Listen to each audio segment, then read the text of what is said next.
You are using your custom elements in Canva wrong, and let me show you why. Stick with me through this one. Let's say I have a flower shop and I want to create a post. I want to bring in this sketch from within Canva, and I can go ahead and change the color of the sketch to something like this, right? Good.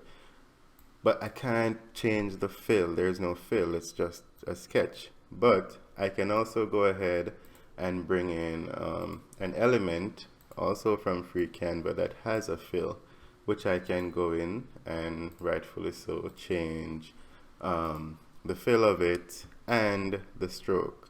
But I can't get a sketch without the fill. Following so far? Good.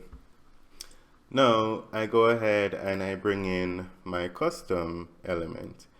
If that custom element is a JPEG, I won't be able to do anything to it. I can't change the color of it at all. So this is what you want to avoid, and if this is what you're doing, let's change it. So delete that and let's bring in the SVG version of our sketch, right?